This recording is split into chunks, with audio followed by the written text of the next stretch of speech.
What's up, what's up? This is Jedigoddess Presents. I'm your host, Christy Jedigoddess. Oh my god, it is so beautiful outside here in Texas.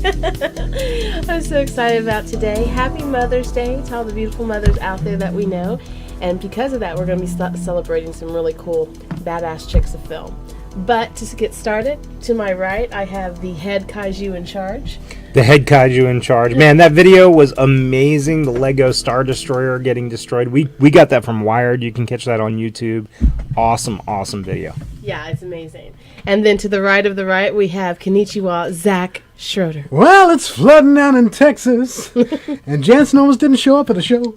It is flooding here, actually. We had the skies open and 40 days and 40 nights going on. Yeah, here. we are about to be washed away to Oz, man. Noah showed up. Jansen made it here in rowboat. And we have some awesome special guests in here. We have Austin Denson. Denson. What about now? I'm messing it up. It's Denson. okay. We tried that offline 3 times. It's all them letters. Austin of The Mandalorian Mercs, North Texas chapter, known as Clan Murran. Clan Murran. I love it. And then, of course, Thomas Branch, our visual artist, who's joining us today, creating something awesome as usual. Thank you. I'm the poor man Christopher Moore today. And we didn't pay that much for him to begin with, so. Yeah, right. You get double his salary. And we get what we pay for. Wiki what? Oh my gosh. So, a lot going on in the world. Yes. Lots of, should we start with Star Wars news first? We usually do that. Yeah, I think that might be good. So I guess the Vanity Fair article was the big thing this week. Annie Leibovitz. Annie Leibovitz, how cool. She's the badass. I got that name right. Vanity Fair ran a huge article on Star Wars and JJ and interviews and pictures from the cast, and we found out what characters people are going to be and all that kind of stuff. Spoiler alert, but we'll go through some of them. But I wanted to say Gwendolyn Christie, Chrome Trooper. Chrome Trooper. How cool is that? What is your role in Star Wars? I'm the Chrome Trooper. She looks like a mongoose bike from like 1989. Sleek. And then, like everyone else, has everyone else seen the photos and everything like that too? You know, I really like the fact that they showed, Gwendolyn Christie in her armor, but not what her character will look like. Oh yeah. Without the helmet on. Well played. Yeah, like Lupita Nyong'o as Dot Matrix 2. Ding, ding, ding, ding, ding, ding. Well, they had Adam Driver, of course we know him, Kylo. And then you have Oscar Isaacs, where we know he's the best pilot in the galaxy. That's all we know. I must say, Oscar Isaacs rocked it in Ex Machina. I don't know if Yeah. anybody in the cast saw it, but God, he was incredible. That was a crazy movie. Yeah. And it starred the actress who was in A Royal Affair, which I love that movie, but that's just me. It's on Netflix, kiddies. Check it out. It's great. It is a period piece, just to warn everyone. Also in Star Wars news this week, the new trailer opened on Age of Ultron, the Avengers movie, but not all of America, including not all of this panel, got to see it when they went to the movie theater. It's only on select screens. So, show of hands, who in this room has seen the trailer? The Star Wars trailer. So the weight is all down on this end of the table, so we're going to have to ask you guys. Is that a fat joke? Yes, definitely that's a fat joke. Oh, Thomas. Let's open with Austin. Austin, what was your opinion of the trailer? What did you think? I'm one of those who went in, as soon as I heard the new trilogy announced, I went in with more skeptical thoughts than I thought I was capable of, because we've all been burned too many times. Yeah. First trailer Jar Jar. did not show us a lot. The teaser. I was still pretty excited. This one came out. I'm fully on board the hype train. I tried to stop it, but I can't stop the tidal wave. I am squarely on board the hype train. I'm there with you. I am there with you. And I was so mad because I've seen Ultron twice now, and I still have not seen the trailer. Branch, what was your opinion of the trailer, man? I loved it. I mean, it was everything that you wanted to see. The story progression, beautiful effects. I mean, you don't even see much, and you're already invested in the characters. Type situation. That's what a good trailer does. Yeah, exactly. And it's you know who your bad guys are. You know who your good guys are. You're like, please let this fight be awesome. And it's probably going to deliver. Did we get any Mark Hamill in the trailer yet? Have we seen? We've not seen his face. We've seen an outline of him petting. We've seen him in the shower. R2D2, and Which is okay. with the robot. Yeah, it's assumed to be him. I've seen so many conspiracy theories. Oh, Yeah. but it could be this person because of this reason, and they break it down like each frame. It's like because of this. It's like, dude, I think you might be reading too much into this. Well, bud. they did that with Boyega too, with the blood on his helmet. Mm-hmm. You know, he has like a handprint blood on his helmet. And when he takes it off, and he's like, again, sweating and out of breath. It's the second sweating and out of breath scene. It's hard work being a stormtrooper. That stuff's not easy. Oh well, you can relate, you know, being in the helmet. Oh, you of know? course. Yeah. Boyega's awesome. He had tons of screen presence in Attack the Block. I Yeah. expect him to Alien, be bro. great. It's Alien, bro. Big wolf of the fucking aliens. Man, so that was good. The other Star Wars news, and Jansen, we got a couple pictures of these Infinity figures. Disney announced Infinity 3.0 coming out. Mm-hmm. Man, so the video game that was so popular with the Marvel characters in 2.0 and the Disney characters in 1.0 is now going to do some Star Wars pictures. And the designs, as usual, are just absolutely awesome. They're really, really gorgeous. Well, what I love about these figures is that they're collectible too. They're really cool figures. If you go on Amazon, you can get them for $8 to $9. In the store, they're like $15. But they're really well done. The only thing, we were riffing about this earlier too, because we have Infinity, is that it's backwards compatible with the toy box. But then you can't play like Spider-Man and Avengers, for instance. Meaning in sandbox mode, it's all fun to play, but when you actually get into any missions, characters don't cross over anywhere near as much as you'd like them to. There's So you walls. can't have Darth Maul beheading Goofy. Yeah, pretty much. Right. Boo! You can do that in the toy box, which is like the sandbox, make your own video game mode, but you can't do it in any of the really games, which is a shame. So they put up artificial walls and rails. He tried to play Hulk, and I played Maleficent. See, and that It doesn't work. and I leveled her up. She flies now. I'm all excited. John Lasseter, who executive produced the design of the toys and all the Infinity sets, his dictate to his staff was the toys have to be cool enough to collect on their own, even if they didn't connect with the video game. And they are. We got a shelf full of them at home. I like looking at it. They're beautiful, beautiful sculpts. Yeah, they really are. So that's cool to me. I've held out on the Infinity thing for quite a while. I have a really good friend who is all into 2.0. He's got a shelf full of the Marvel ones. And that almost got me, and I thought, no, I can stay strong and not give into this. But then the Star Wars came out. The mouse knows how to get me. I know. That's Disney still owns 3/4 of your childhood. It's all good. The mouse knows how to get everyone. That's the thing with the mouse. It's like a devious little thing. It gets you every time. You're like watching, like, I will not tear up in this. It's Cinderella. Stop it. Infinity 3.0 will include characters from the original Star Wars trilogy, from the prequels, and also from the Clone Wars. So I'm sure all the kids will go crazy. I just want that Vader. Oh my God, I want to walk around as Vader and force choke people in the Disney world. That's just a great idea. I thought Jar Jar was the one. That's a funny YouTube video to look for. Oh my God, some jackasses at an effects studio put Jar Jar CGI'd into every shot of the Force Awakens trailer. Oh yeah, a Binks Awakens or something like that. The Yeah, that Binks was Awakens. that was a frustrating video to watch. I hope that's downloadable content for Infinity, just shoving dynamite up Jar Jar's ass and just blowing up the whole time. Listen up, they're looking for him. So speaking of violent vengeance, can we bitch about Avengers 2 yet? Or Please. Is it the please, time in the can show? we? Well, first we do need to thank our friends at Disney for providing us passes to go see the movie, because that was pretty awesome. Right. But You guys got to see it before the rest of America. That was kind of cool. I did. We got to see it in April. So Avengers. I will give my impression of the film.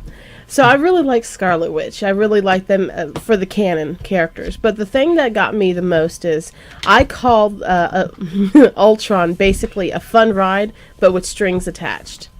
I think there was a lot of stuff still connected to it that needed to be. But he had no strings. Right. That's what he claims. But even when I first watched the scene, the first opening scene, I was thinking, where are we? What are we? Did we miss a scene? Did the projectionist skip something? Like, it seemed almost like it suffered from too many fast edits. It was like watching a 2-hour YouTube video of ching, ching, ching, ching, ching.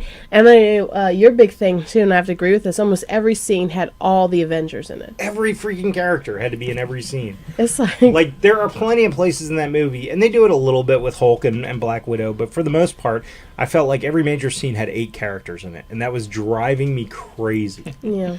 Ironically, did you realize that at no time did any of the female characters ever talk to each other in that film? Nobody did. Really? Yeah. Going back through, yeah. Wow. You know, they still have this gender inequality, and Gina Davis did this really cool article that I posted on Jedigoddess, where she was arguing. They even said that she had a meeting with the studio for like gender inequality, talking about, you know, you have to have more females in there. There's a big issue with that, even with Ultron. I mean, that's huge. Why aren't the females talking to each other? It's a sausage party. And, you know, this is why you kind of have this separation between females, and even in comics and stuff, too. It's like you're putting us in a corner, in a little bit. I was go ahead, Austin. Oh, sorry. I do like that they seem to be addressing that with like the upcoming Captain Marvel movie and things like that. It's like finally going to get a female leading her own movie, Yeah. I know. rather than being a supporting character. But so I feel like they're trying, but yeah, it was It's lacking. in this one. 2015, though. Jeez. Yeah. Oh yeah. And the fact that Whedon comes out and says that, you know, they had to scrap the Captain Marvel cameo in this film.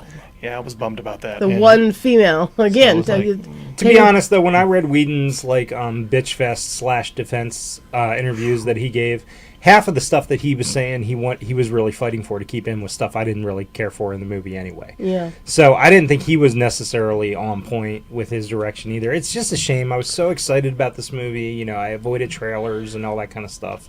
Well, the thing is that for me, what I liked about it was the fact that all the Whedonisms came through, because you have little moments, little intimate moments, not the whole Black Widow whole thing. Like the worst romance ever. Yeah. Why? Well, Why? it doesn't make sense. You know, the one that made the most sense, of course, is Hawkeye. And No, he had to be and down on Velma. the farm. And then they had to throw out this weird subplot that made no sense, that was never alluded to, and that Right. seemed to be the thing about this movie, is that they kept on inserting things that were pointless. Right. Right, but I mean, he makes the point. You know, we're flying on a meteor, and I'm shooting a bow and arrow. None of this makes sense. which was funny. That kind of camp works, and that's totally Right. It echoes like a Firefly episode. I'm totally down with that. Well, it gave Hawkeye something to do, because I don't know if they're going to bring him back for another one. Man. Well, he's in Civil War. He's in Civil War? Yeah, they cast him in Yeah. Civil War. He's on the official. Him and 20 Cast other list. Marvel people. Avengers 2.5. And That you movie's know, gonna be so packed. I know everyone's gonna be in it. And the thing with Ultron is that it was enjoyable to watch. I'm not panning it. It's still an But- Avengers movie. Yeah, so, it is. You know, but there's just some flaws with the plot and stuff that really bugged me too. This is a minor thing, but my thing is, if Wanda and Quicksilver and all that are talking to each other, why can't they talk in their accent? When we do flashbacks with Scarlett Johansson's character when she's in Russia, why is she speaking American? Why is she speaking English? Why doesn't she speak Russian? Why does everyone have a Russian accent? Because America, fuck yeah. It's the Yeah. Hunt for Red October splice scene with Sean Connery Connery. speaking Russian and Scottish. it's like, I've got only 3 Russian words. Let's get this to English quick. Wish quick. So lots of interesting articles after.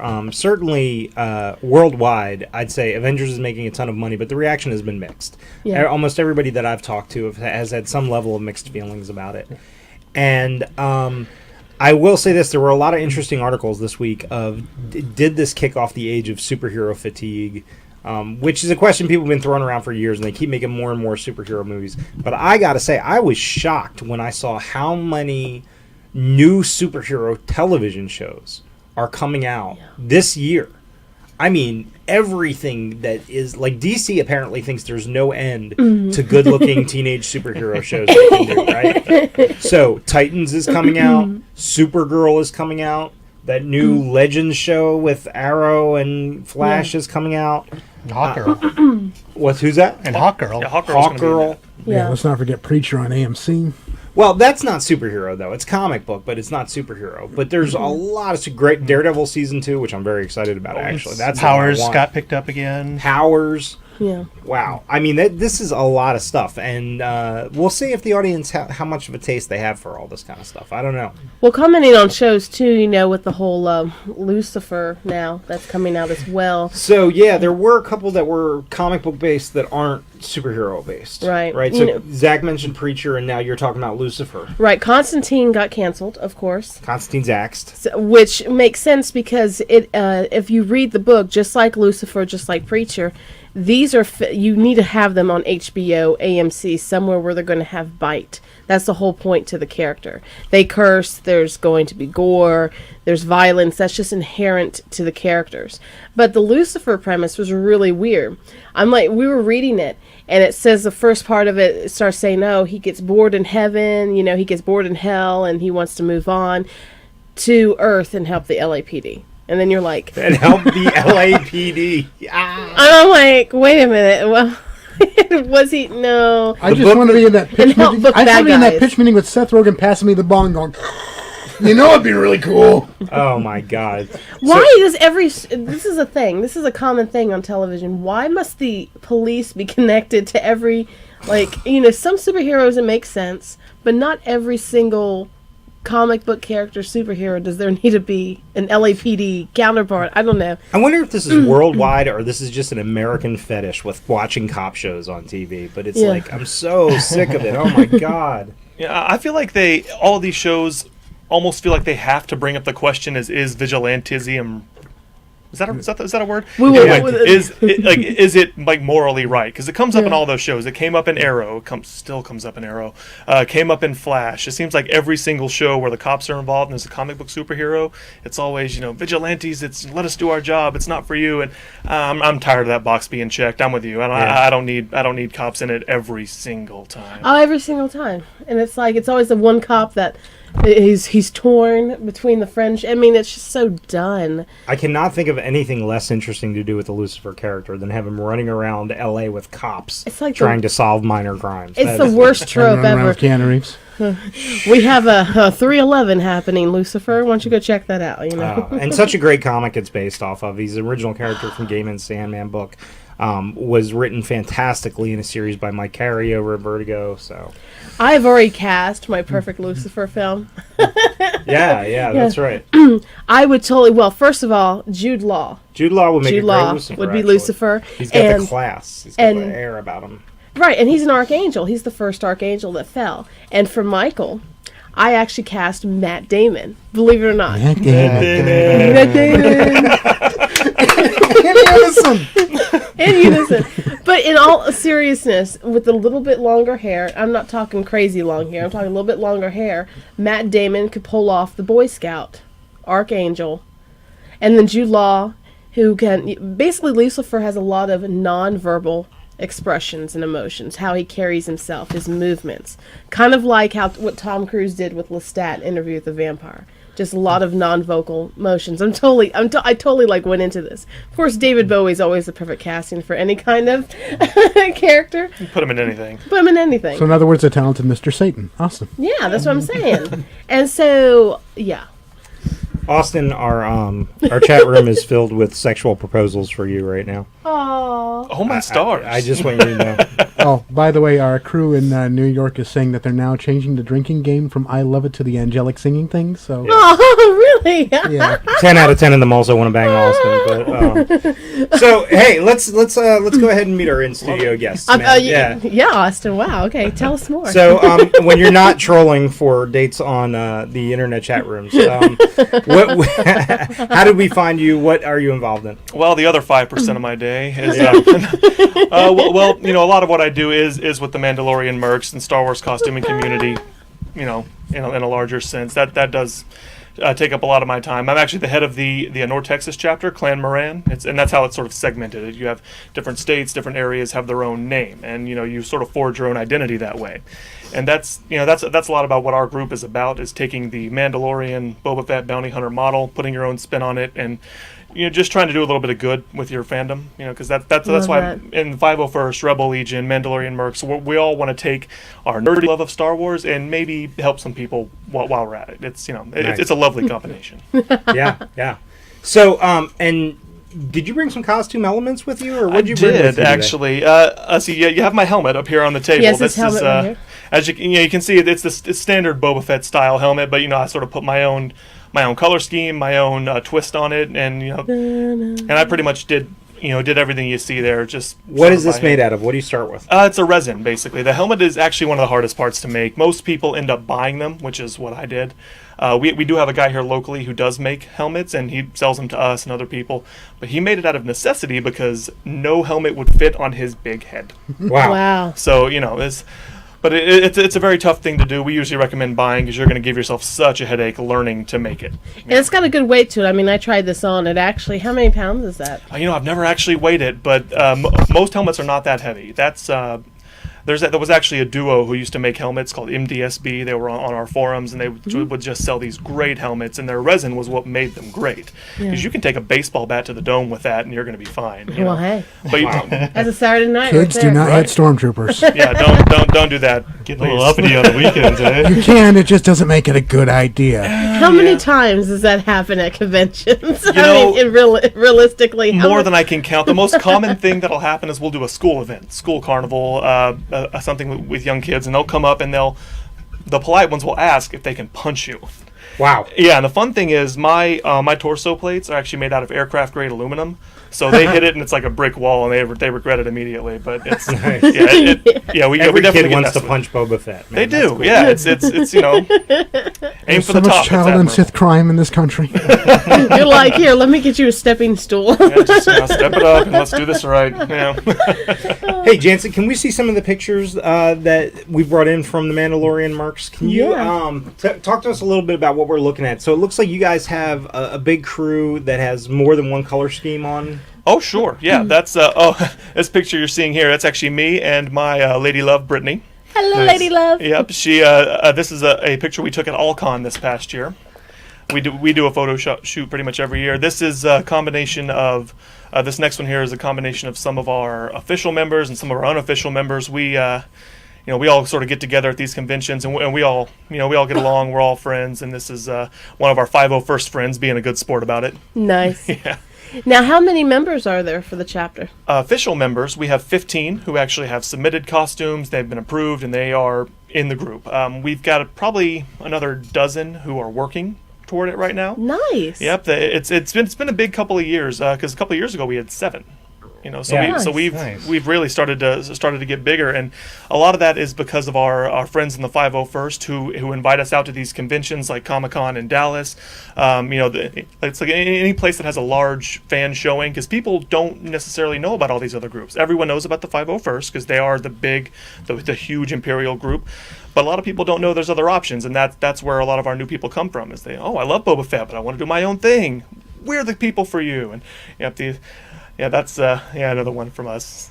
That's great. Aren't we just adorable? So Yes. most of what we've seen you at guys at AllCon and a couple of different cons Shout in out town. to AllCon. Shout out to AllCon. Where else are places that you guys show up? What kind of shows and experiences do you guys show up at? Well, the thing we try to go out to a lot is a charity and community events. Those are the things we really love to do. The conventions are more of our vacation. That's where we go to unwind, have a little fun, and we put in our charitable donation bucket and we collect. But that's more of our fun time. Now, what we really love to do is things where we get to help a charity or help like in any sort of community activity. Like there's actually this past May the 4th be with you, we worked with Credit Union of Texas, who started a donation drive for Children's Medical Center of Dallas. Nice. And they had us out to the actual medical center. We did some room visits, did some common area visits with the 501st and Rebel Legion, and those are the kind of things we love to do. If we can do that, we'll take off work, we'll drop everything. Those are the things that we absolutely love to do. Oh, that's so powerful. I love that. Yeah, it's good to have the bucket on in those kind of of troops because you get teary. Those can be really intense. But that's why we all do it is to just do a little good, put a smile on a face. And then free comic book day. Oh yes. Oh yeah, we saw you guys out there. Absolutely, yeah. Free Comic Book Day is a big one. We again, that's kind of like a convention where we go to have fun, and that's our party, And the one at Madness that had Ray Park, Peter Mayhew, that was those events we love to go to. It's Free Comic Book Day. We get a lot of kids who are just like, oh, see, because you're a Star Wars character, you're out of the universe they love. So that's the most fun thing is when you have a little kid who comes up and just gives you a random hug, and it's all. Well, it's pretty impressive to see all you guys together. When I saw you guys together at AllCon, and you see like all the color palettes and just all those awesome costumes standing together, you guys are a force. It's cool to see that. Thank you. In a room. So yeah, we do try. Yeah, and that's the thing that actually drew me to this group is the customization. Putting your own flair on it. You can see from my helmet there, it's sort of a desert, almost southwestern U.S. color palette. The Longhorns. Yeah, I mean, we have people who do like aquatic theme. We have people who look at old Egyptian art and base it off that. It's really whatever sparks in your head and you want to do it. Like the picture of Brittany's kit you saw, the green, it was actually based off of a motherboard, like a circuit board. The dark green and the yellow sort of gold actually sort of patterning going toward it like circuitry, and nice. It's whatever is near and dear to your heart, you can put it into your kit. So I didn't see any pink, Boba. So there's an opening for a hot pink. We actually have someone who is working on a Sabine. If you guys are familiar with Rebels, Sabine, the Mando demolition graffiti artist. I want to say his daughter is like 11, 12, so she is younger, and she is working on a Sabine, which has a little bit of pink in there. Very nice. Yeah. I approve. Me too. One of my favorite things about geek culture is that passion pushes forward things that initially seem just playful into something that has legitimacy. There's people who professionally cosplay now and earn a living at it. There's groups like you guys who are showing up at charity events and doing good work in the community. So it's gotta be awesome to see that evolution happen and the respect come like that. It is, and honestly, I'm amazed at some of the things people are doing in costuming. Like I'll go to a convention or AllCon, Comic-Con, whatever, and some of the things that people make by hand, it makes me feel like a newbie. Like I have no idea what I'm doing. Like I could never do this. So it's the level of skill and expertise. It still blows my mind in the community. So has the era of 3D printing actually kind of worked its way into what you guys are doing now? Because of the customization, now you're getting that ability to create those custom pieces? Without a doubt. My second in command, Matt, he actually is amazing. Shout out to Matt. Yeah. He's actually amazing with 3D modeling and printing.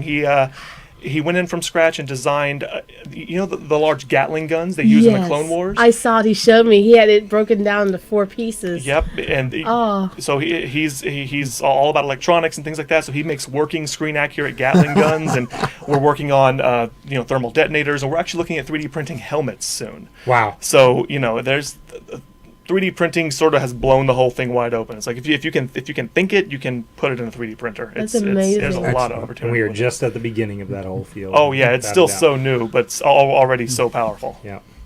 So thanks for being here today. I appreciate Thanks it. for having me. Absolutely. Our second in studio guest, the good Thomas Branch. What's up, brother? What up? What the heck are you drawing over there? I'm drawing Delilah Dirk. Ooh. Delilah Dirk. Is that from? Who's that from? John Carter? Or what is No, it's an independent comic book. Delilah Dirk and the Turkish Lieutenant by That's Tony beautiful. Cliff. Wow. And she's an adventurer who ends up in Constantinople, and she ends up hooking up with a low-level Turkish lieutenant who just wants to make the perfect cup of tea. And she has a flying boat, and they go globe hopping. It's an amazing little book. I love the back of it. The artwork on the Get that on camera. See da da da. But even the back of it too. That's really You guys cool. are too fast for Denson. If you're gonna do that, we gotta do this. So this is Delilah Dirk, and this is published by. Where did this come from? It's self-published by Tony Cliff. Oh, awesome. Where'd you run into this? I found him on Tumblr, and then I went to his official website. Very cool. This Very is beautiful. Awesome. Gorgeous Well, stuff. thanks. Good to have you here. You're a semi-regular on the show, so you know how this goes. Yeah. Yeah. Okay. So should we get into the Miss Jedigoddess? Should we get into the main theme of what we're doing for this holiday thing that's going on here? Absolutely. By the way, shout out to all the beautiful mothers out there. Yeah, Of happy all Mother's Day, species. everyone. Of all species. Yes, including my beautiful mother, Barbara. God bless you. I love you very much. Love to you, Mom. Yes. Okay. So let's talk about female badasses in film. And given that it was Mother's Day, we wanted to throw some respect to the ass kickers. Absolutely. And when we were putting this list together, I liked your comment that you were like, well, it can't just be the heroes. It can't just be the because Leia's a hero, but has never really had a scene where she's just beat the shit out of someone on screen. With the exception choking out Jabba, yeah. Yeah, that was kind of cool. No, that was cool. that I was about to say. I was about to say she did take on, a 1,000-pound lizard Yeah, that's kind of pervert, dude. So, And a good bikini. what I've done for the cast, and I've prepared you guys some surprise. I'm going to blindside you with some pictures here of females who were absolute badasses on movie screens. And I'd just love to hear you guys' cold gut reactions to them. Nobody knows what's coming at them. You haven't seen these shots yet, but I just want you to react to them. All So, right. Jansen, can we start with the first one? Okay. You guys know who this is? Yes. Oh, that is Alabama. That is Alabama Whirly. From what movie? True romance. Romance. Yes. True Romance. Had a absolutely unbelievable fight scene in that movie with James Gandolfini. Yes. Yeah. Reaction? She's just awesome. Just Yeah. awesome. It's well done, and for a very underrated movie. Yes. That's slowly building its cementing its cult status. Quentin Tarantino script. Mm-hmm. Not Ridley Scott. Tony Scott directed it. But she really had probably the most vicious scene in the entire movie. Yeah, the element of brutality in that scene is really amazing up there. But again, she holds her own in that, and that's really one of the great things about that scene is that she kicks ass and takes names. So. And I actually got to meet her in real life. Did you really? Hey. Yes. How was that? She was really sweet. I actually, it was so funny because I'm standing there looking at toys and she started talking to me and she's like, oh, these are so cute. I've never seen anything like that. I go, I know. Look to my left. It's Patricia Arquette. And she's shorter than I am. So immediately I'm like, oh my God, someone's shorter than me. But she had her Nice. baby with her. Her and Thomas Jane's, I think it was their daughter, was with them too. Yeah. So. Side note: with Patricia Arquette? She was in this great thing a couple of weeks ago that was on Inside Amy Schumer with Tina Fey and Julie Louis-Dreyfus celebrating Julie Louis-Dreyfus's last fuckable day. Wow. I mean, such a really strong statement on actresses in Hollywood. You really should find that and check that out. Absolutely. Oh, yeah. And I loved her in Lost Highway too, so. Okay, so we got to move on because we got a lot of these. All right, next up. Charlene Baltimore. Oh, Gina Davis from Long Kiss Goodnight. This is the bomb right here. This is the bomb. Another great underrated film that delivered everything that it promised. Jackson. No, it did. Absolutely. And it's phenomenal because, chefs do that. Chefs do that. Great fight scene. But yeah, And- what Rennie Harlan did with her in that film is really remarkable, giving her basically two roles and her just absolutely owning Killing that it. last half. yeah, the scene in the house where she's coming conflicted from house mother to assassin, where she's conquering that duality. Like she can fight, and then she's like, "What am I doing?" And then she can fight again, and then she's like, "What am I doing?" It's insane to really capture something like that and have it still be entertaining and not ultra cheesy. So I loved her in that. All right, next up. Oh, There we go. Beatrix, Kill Bill. The Bride. she was pretty great, man. She just turned 45. I love Uma. Uma, pretty hardcore. Had some hardcore fight scenes in that movie. Had a lot of them in both volumes. Yep. Oh, yeah. I mean, the movie's really built around her fight scenes. Both movies are really built around her fight scenes. yeah, and I mean, Tarantino built it around her, built it around Uma. The part that got me was her in the truck trying to get herself to walk. That's the one that will always stick in my mind. because Tarantino loves those toes. he does. Loves the toes. Okay, next up. Oh. Going with Scarlett Johansson from Lucy. You know, Yes. I couldn't bring myself to do a damn Scarlet Witch shot because I just saw that movie and it pissed me off. So. She had more action in Lucy than she did, in Avengers and all that. That's the thing that bugged me because when I saw Lucy, it's like, why aren't we seeing this in the Avengers film. Instead, we're just seeing her cock again almost the whole film. Is she the best female action hero right now? In terms of exposure, no Yeah. question. I mean, she's the most exposed, like, as far as... You're talking about Katsu? Well, no. Just in terms of how many people are aware of her as an action star, I would say Yeah. she's definitely at the top. But as far as quality of work, I would go with Emily Blunt. I like Interesting. Emily Blunt a That was- lot. that I would agree be with me. that, actually. Not on our list, but okay. All right, let's go on to the next one. Let's keep going. We got a lot of these. Lucy Liu. Lucy Well, Liu. you gotta. Lucy Liu. I had to pick that picture because it was just a badass. She's hanging from two rings. What do you want? It was either that or the one where she's like in the big ball dress with the boxing gloves. Have you Yeah. seen that picture? That's a great picture. Yeah, but I mean, she's great in, Charlie's Angels. She's great as she's great in Kill Bill Volume 1. And, I mean, I didn't see X versus Sever, but I could probably pass on that one. She was I great. liked She it. was great in Payback. Yeah. She's got great screen presence in an action scene. She looks like she knows what And she Kill should do Bill. in being in there. Yeah. She owns every scene. She owns her. I've always liked her a lot, so she's a badass. On sort of a non-screen front, she was hilarious in Futurama. Oh, yeah. Her head in a jar. Still a better Psylocke, but we're just going to move on from that. Nice. She would be a better Psylocke. Still better. We're Okay. still better. We'll keep going. Maybe my favorite. Natalie Portman from The Professional. From Leon. The Professional. Yeah, and I mean, her presence on there from a very, very young age is, it was a little unsettling, but God, she's great in the movie, and again, you see her. She having her looked own. too comfortable in those murder scenes or whatever, Yeah. Absolutely. Yeah. Well, Luc Besson directing did some great stuff with her. And, man, she was just hardcore from a young age. I thought she was great. So she's still young. She's got many, many years of acting ahead of her. I'm sure we could see more action out of her. And I mean, we didn't go with the obvious one, which was her from Star Wars, Queen Amidala. Wow. Does she have any good action scenes in that? Yeah, the whole scene from. Okay, I'm gonna argue this because she is basically midriff fighting. Okay, all right. So I'm gonna give her a credit from Attack, man. I like Natalie Portman, but she basically jumps up a pole in almost one leap and gets her midriff ripped off. So I'm like, okay. Yeah, I'm not. So you have a problem with Natalie Portman pole dancing, so don't see closer. No, I saw Closer, and I have no problem with pole dancing, and I love Natalie Portman. But then, All right, next up. You can't have this conversation without talking about Michelle Rodriguez. yeah, Okay, so thoughts on Michelle? I think she's great. She's awesome. It's just she needs her personal demons sometimes gets the better of her, but man, she's awesome on the screen. Love her in She's Machete. kind of suffers sometimes from the Sean Bean casting conundrum of They want to I'm kill her not every movie. We're going to kill you every movie. I would say she is maybe the purest of the female action stars, but has not really found her signature role yet. Right. I don't know. She was a real stand on Machete, man. Yeah. Yeah. I know that's a role a lot of people love from her.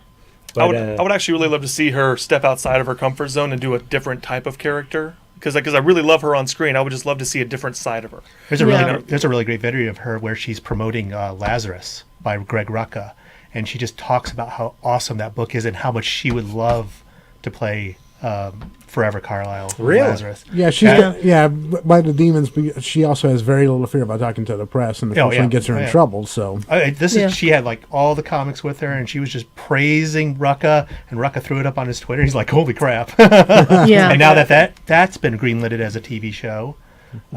co-created by local favorite Michael Lark. That's right. Yeah. Good guy, local guy. You'll see him at all the Dallas cons. So that's cool. All right. Well, hopefully she would be awesome in that. All right. Next up. Mila. Oh, Mila. Such a soft spot in my heart. I know. Ultraviolet, Fifth Monkey Element, Pass. also Luc Besson, and then Resident Evil. You can't go wrong with Mila because she is actually one of the rare... she was a model, a supermodel, turned a good action star, a good role model for females. And I actually think she's a good actress, too.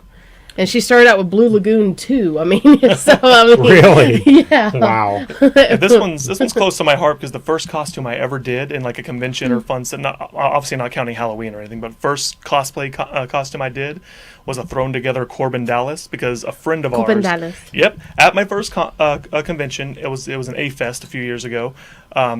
Was going as Lilu with the ribbon, and her Corbin dropped out, so we had to rush to Walmart to put together a Corbin costume at like 2 a.m. So this one is always going to be just top of my list. I love it. I was so pleased when I was pulling these out how many good ones there were. For some reason, I guess I was blinded in my mind. I thought I was going to pull 5 or 6. I ended up pulling quite a bit more than that. So let's go to the next one. Okay, Jedi doesn't like this one. I kind of like her. I think she's a good actress. Hilary Swank. Wow! Oh, Terrible. Isn't that Penelope Cruz? Sarah Jessica No, this is Penelope Cruz. It's Penelope Cruz. Parker. My gut instinct on Hilary Swank is she knows how to Hilary do Skank. a hardcore presence on screen. I thought she was great in Baby. I think she's been great in some other stuff. Boys Don't Cry. All Skipping that. next She's Karate great, Kid, thanking Skipping all her Buffy. producers and publicists too. But during I think Oscar she's the ceremonies. same way. They haven't found a niche for her because she was in like that really terrible Or her suspense jawline. film, that neighbor film with Jeffrey Dean Morgan. It was just creepy, and she's kind of does all But over the Million place. Dollar but Baby is kind of a signature role. yeah, well, she's got 2 Oscars now. So she's, I mean, when she brings it, she brings it. Well, I'm not going to hate on my ladies too hard here, but I'll say this: Boys Don't Cry. She's untouchable in that. I even liked her in the I can't remember the name of the movie for some reason. It's the Keanu Reeves one. It's the one. No wonder I forgot it. Which one? No. It's got Katie Holmes in it. Greg Stellar Kinnear. cast. Jeez. It's the. Greg Kinnear. God, this sounds like the worst name. No, it was the Ghost movie. You guys are mean. But anyway, she's actually in the right role. She's great. But 2 Oscars in, I don't know if she's at that caliber. I really disagree with that. You know, Julianne Moore didn't get an Oscar to how long, and then she's already 2 in, and her second Oscar speech just really. Well, I mean, That's that's put a bad taste in my mouth. it was just good timing. That's really what comes down to it. I Yeah. mean, just ask yourself how many Golden Age actresses never won one at all. I know. And you'd be like, how is this not possible that so and so didn't get it? Or so-and-so. I'm not that in love with her as a character. I'm really not. I thought she was great in Boys Don't Cry. She totally owned an Oscar for that. And I have yet to find another film that I just really connect with her on. All right, let's go to the next one. Of course, Oh, Sigourney, how do you make this list without putting this in? Well, yeah, I mean, Ellen the top Ripley. of the list. The top of the list, maybe? Yeah. I think Yeah. so. arguably the top of the list. Yeah, definitely. Okay, Zach, what's your rant on, is she the top of the list? Huh? Oh, she's definitely at least in top 3 because she has such a strong presence. And the thing is that we're going to talk about this later today. But I was watching Alien 4, and then I watched Alien 1. And seeing her progression in 20 years, she hasn't aged, and she's done so remarkably well. Sigourney is one of my biggest role models for females. I love her. Right. She's great in anything she does. She's such a presence on screen, and absolutely, no matter what she's doing, you take on Diane Foster from Girls in the Mist, and you have Ellen Ripley, or you have her from Cabin in the Woods. Are you the Spoiler key alerts. master? Yeah, but I mean, she's sexy, she's a handsome woman. That's Yeah, what you can She's say. a handsome woman. That's what I would say. From K-Zach, she's a handsome woman. Casey, your thoughts on that? So I really just respect what they did with the Ripley character when they did it. It's like it's much easier now to have a female-led action movie where she is taking charge. But yeah, when they did it and they did it so well without ever apologizing for it or trying to make excuses within the movie as to why she's doing what she's doing or why she's so empowered. That was great to me. Wasn't even the only empowered female in the movie, too. Vasquez is another important character in that flick. So, all right, great one there. Great one there. Well, Cameron he can really make women shine in action roles. He does it better than anyone else, bar none. Yeah. All right, let's go to the next one. Of course. Of course. Angelina Jolie? I love Angie. Yeah, one of your favorites. I knew I would get flogged by you if I didn't include her in this convo. She's your $20 million action star A-lister. She really can, though. I mean, to look at her, look at the list. She got Wanted, even Mr. and Mrs. Smith. She had some great action scenes in that one. Salt was ridiculous in that car scene where they crashed. I mean, there's one they come off the embankment, and she took that. She was in that scene. She does a lot. Mostly, she does a lot of her own stunts. She tries to. Of course, when insurance doesn't freak out and be like, ah. Had a massive worldwide mega hit this last year with Maleficent. Made a Google $1 billion worldwide or whatever. And her directorial with Unbroken was pretty popular, too. Absolutely. Yeah, but I mean, she brings depth to her roles, and it's hard to come by that in a lot of actresses these days because, you know, Hollywood's afraid to let actresses do that. And She's total girl crush. Total girl crush. And she's reinvented herself. I mean, she's kind of stumbled out of the gate with her antics and stuff like this, and then she just cleaned it all up, and she turned it 180 degrees, and she just crushes it. Well, you know, being around Billy Bob Thornton has been known. The daughter of John Voight, too. That's nuts as well. It's such a weird fact to me. I can't look at the two and make a connection. I don't know. But she's a Hollywood powerhouse, no doubt. Probably the most Tomb powerful Raider, woman. you know, yeah. And we didn't even mention Tomb Raider. So. Yeah. All right, next up. Of course. Linda Hamilton. Now that is the top of the list. I'm going to need a moment. I love Linda Hamilton. I love her in this movie in particular. She is such a badass. It's unbelievable. Right. Best sequel ever made. Yeah. Going from T1 to T2, yeah. You know what's tough is on the best sequel ever made comment, I would think the main competitor is another Cameron film. I think Aliens is arguably the best sequel ever made, you know? Yeah. See, I think just the reason I put this one at the top is just because of the huge jump in quality to me. Because I love the first Terminator, but the first Alien, second Alien, both amazing films. First Terminator, really good film. Second Terminator, amazing film. And that never happens. It never happens. That kind of quality jump. I mean, usually you start from a good place and go to a better place, but that started from a good place and went to just another level. Yeah. But she was so hard in this movie, and she was ripped for it. Those scenes in the asylum where she's like beating the shit out of doctors and everything, that stuff is great. Oh, yeah. By the way, we do have shout-outs in the chat room for Tank Girl, for Lori Petty. Oh, yeah. Yes! I was going to go Lori through all of Petty. this. This is great. We Yeah, also go have ahead. Cynthia Rothrock, which, you know, gets my heart Cynthia because Rothrock. who doesn't love a chicken kick-ass in a martial arts film, man? Gina Torres, you know. Of course. Of Gina course. Torres, Gina Gina Carano. Carano in Haywire. Yes. Haywire being described as the best Cynthia Rothrock movie Cynthia Rothrock never got to make. That's great. That's great. All right, let's keep going. We got a few more, I think. Oh, I was wondering if anybody would even know what this was. Angela Bassett's Strange Days. Yes! She, Beat me to it. Angela Bassett is remarkably wonderful in Rafe this. Fiennes. Rafe. Yeah. But yeah, just watching her in that film from beginning to end is She a joy. killed it in American Horror Story Coven as well. She killed as a Tina Turner. I mean, yeah, she kills it every time. She, to me, is Storm. That's just me. Absolutely. She is Storm. Yeah. And so, you know, Halle Berry is like, okay, no, she's Storm. Angela Bassett is Storm. Yeah, how they overlooked her for that, I will never, ever know, and I will never forgive them for, because we had to deal with X-Men 3. Well, that whole movie is just Don't. unforgiven. So glad they retconned that one out of existence. It's like No more. the only time we're the whole time warp thing. We'll forgive this one. Worked for us this time. So Last Days has some interesting things Strange to Days. it. Strange Days. Strange Days, I'm sorry. Strange Days has some interesting things to it. One, she's not the main character, but she's the main fighter. She's like the main action character. The lead character can't fight to save his ass. She has to save his ass throughout the whole movie. She also has and I watched it again this week, she has a very uncomfortable scene at the end where she gets her ass kicked by like 12 cops, which is like, oh, when you watch it, especially with everything that goes on political these days, it's a little bit tough to watch, but an incredible scene in an incredible movie. Well, you know, on that same vein, Jada Pinkett Smith can hold her own too. But I mean, Strange Days was a movie so ahead of its time. I mean, really, if you watch it these days, given the context of the news, it is amazing. Yeah, good stuff. So also in the chat room, we got a shout out for Katie Sackhoff. I love Katie Sackhoff. Absolutely. Bitch pudding. Do we have other? I Oh, we do bitch have other pudding. ones. Oh, Oh, bitch pudding so much. Yes. so Jensen's got another one for us up here. Carrie Ann Moss. Moss. Carrie Ann Moss. Trinity. Of course, that scene, you cannot beat it. Yeah. You cannot beat that scene.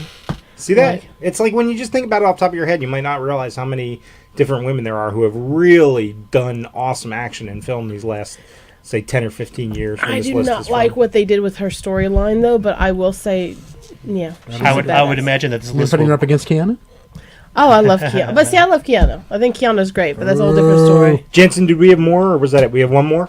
Okay, one more. Oh, here we go. Yes. I was wondering when Charlize. she was going to show up. Yes, there you go. Okay. If there was any time that she's going to cement, she's got a pretty good foothold. But when Mad Max comes out, Yes. she's going to destroy that. And Yes. she's my choice I for love. Captain Marvel. Yeah. Yeah. Or absolutely. Katie Sackhoff wouldn't suck either, but I think Yeah, Charlize I- really has a really cool element to her. I loved her as Aeon. I think the story of Aeon had definitely lots of plot holes. They should have kept it closer to the anime, but I loved her as casting in it.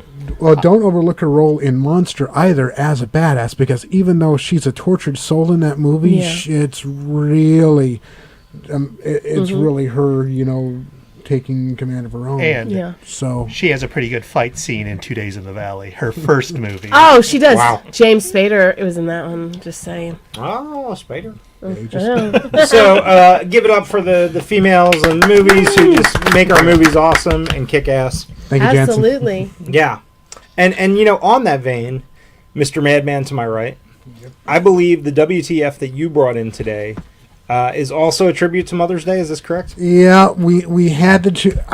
Last year I got to bring in Serial Mom, and Serial Mom, was one of my favorites. So I wanted to go to the other end where we go from the female anti-hero to the female hero. Oh boy, ladies and gentlemen, I bring to you if once we have Jansen, we go for Alien Resurrection. Yes. Release number 26, 1997. Writer Joss Whedon. Director Jean-Pierre Jeunet, who is in charge of Amelie and City of Lost Children, Delicatessen.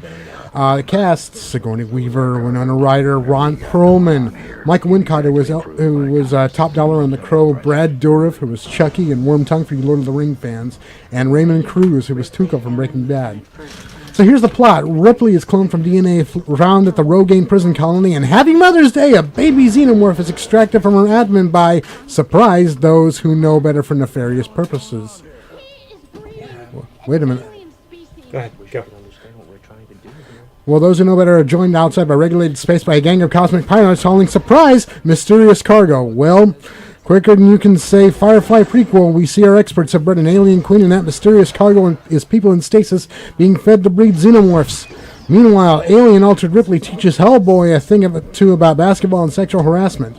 Well, Winona knows Ripley brings doom wherever she goes faster than Jar Jar Binks and is all set to kill her off before, surprise, it all goes to hell! So, no surprise, double crosses by the company, and alien battles against unbelievable odds ensue with the plucky crew doing their damnedest to get to safety. Well, before we get out of harm's way, we find out that 1, this Ripley's like Henry VIII, she's been cloned 7 times before with hideous consequences, and 2, that extracted xenomorph is a queen with a human reproductive system and knows something about birthing ugly babies, like Alien vs. Predators 2 ugly. By the way, did I mention that the ship carrying this load of recycled storyline is on the collision course with Earth? If you've seen these flicks, you know what happens if those aliens get to Earth. More convolution than an explanation of a Prometheus storyline. So why Alien Resurrection? Because it's an alien film. So it's awesomely bad.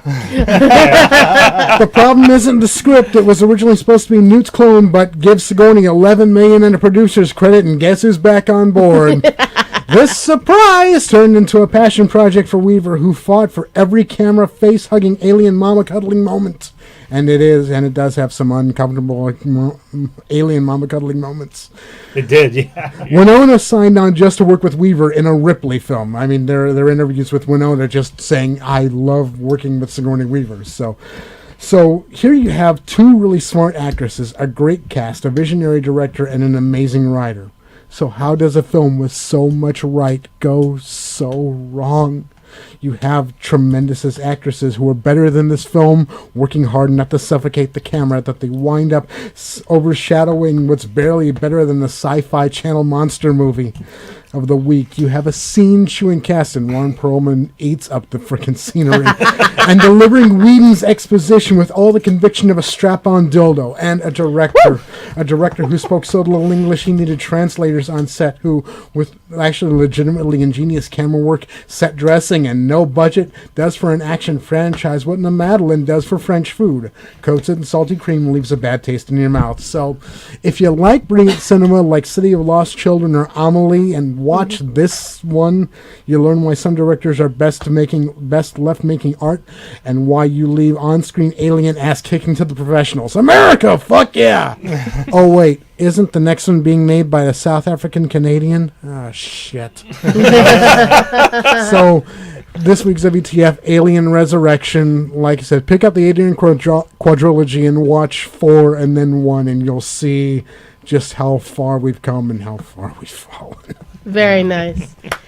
Very nice. Okay. No, I love that. And I will add on to that the basketball scene.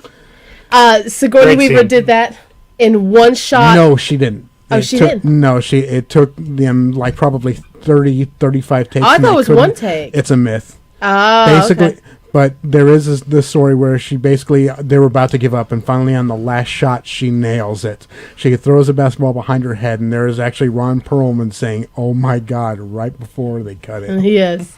Nice. So, So, Good movie to watch in pieces. Not a great movie to watch from beginning to end. yeah. yeah. Is what I found with Alien Resurrection. And again, I love City of Lost Children. I love I do. Delicatessen. The director is remarkable, but Amelie. this film, it really is barely better than any sci-fi monster movie. And again, you know, I mean, you have aliens and early CGI, so for its time, it was advanced. But dude, this one's kind of hard to watch. Yeah. Yeah. All right. Well, thank you, sir. Good to work with you. I Yes. love it. All right. I did that for the people in New York who are drinking off of it. Really. No, it's no. Hey, last thing we want to talk about today. What did Yes. we do last weekend? Last weekend we did free comic book day at Titan Comics, and I'm such a goober, so I'm operating off 1 hour sleep. Yay! But I edited a video. And this is my first attempt at editing a whole video. So I did a little 3-minute video honoring all the people who came out and all the people who were part of it. So feel free to watch this awesome video and we'll check it out and talk about free comics.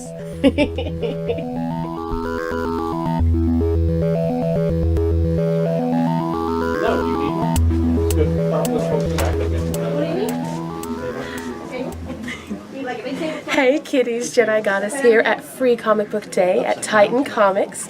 So excited about today as I'm betwixt all these amazing figures and comics. This is the national day where comic book stores around the U.S. give out free comics to us nerds. So watch all of the footage here. There's a lot of cool events coming up. And stay tuned, guys.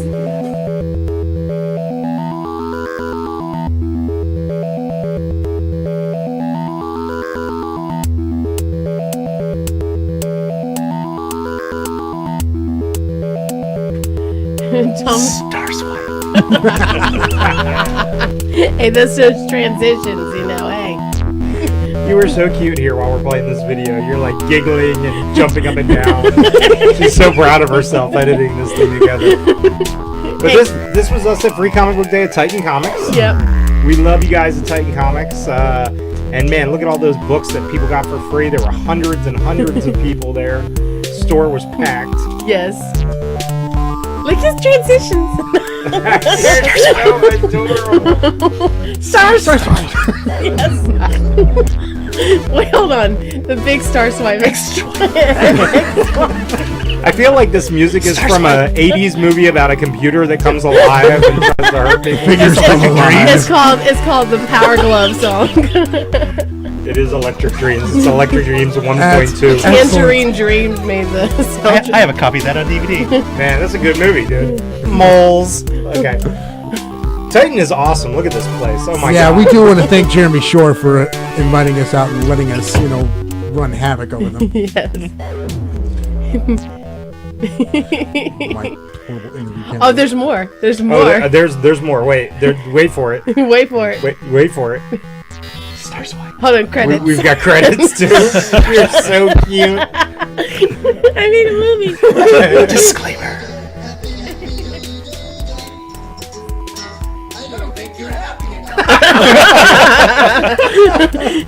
Hey, and look, Hey, there's my guy. There's Matt. Yeah, we do want to thank Mandalorian Mercs for joining us out there, Matt man. Reagan. All kinds of great stuff going on there, and we were out there drawing for the cast, for the crew, for the audience. We were drawing. In fact, we funded today's show by doing some drawing funded for the by Mary and Manuel. So shout out to them as well. Today's Mary's. We appreciate you, Mary, for she bought a commission from me, and that ended up paying the show fees for today's show. So this episode is dedicated to her. Big thanks. Yeah. And actually, after this, we'll have time just to show. There's me. Hallie Garcia did the face paint, but we have the comics. You just sold one. We were doing commissions for comic books for cancer. Yep. So show a quick picture of the comic book Michael Yeah, there's did. 2 comic book cover images that I sent over to you, Jansen, that we can show real quick if you want. These are original blanks that Christy and I did for the charity organization Comic Book Covers for Cancer. There's Christy's. Look at that beautiful Harley Leia. Very nice. I did hyenas. Oh, Mr. Solo. Yes. Nice. And there was mine. Even sand people love their pets. And that just sold on eBay, and that's all the proceeds from that do go to benefit Comics for Cancer. So to help out with cancer research. The American Cancer Society will get 85% of the sale. Comic Books for Cancer will get 15% so that they can keep going and do their good work. So that's awesome. Hey, I want to say one thing about, we've got a few minutes before we leave. Damn it, Marvel punted the ball on Free Comic Book Day, I thought. Totally. So disappointing. Yeah. They put out 2 comic books that were completely mired in goofy continuity. You would have to be a Marvel scholar to understand what you were reading. The whole point of Free Comic Book Day is to reach audiences who aren't normally picking these books up. And your reaction? It was just terrible because it spoiled their big event, Secret Wars, that just started this week. Yeah. You just wiped out a whole bunch of stuff, and you're like, oh yeah, by the way, Yeah. It wasn't even good promotion for Secret Wars. It wasn't. You would think Secret Wars was about Power Pack if you read the Free Comic Book Day. Absolutely, and it was just, you just scratched your head. It was like, man, this is like the event that you're trying to one up DC's Convergence on, and now you look terrible at it, and DC's going to look like $1 million out of this. Right. And Fight Club was amazing. Yeah, Dark Horse did do good with the Fight Club comic. There. I got to throw that out there too. Fight Club comic looks fantastic. Marvel, you should have put out a Star Wars comic. Maybe it would have occurred to you to put out a comic with the actual Avengers from the movie that was opening this weekend. I don't know why that. Not the advertising program that you put out. Oh God, there was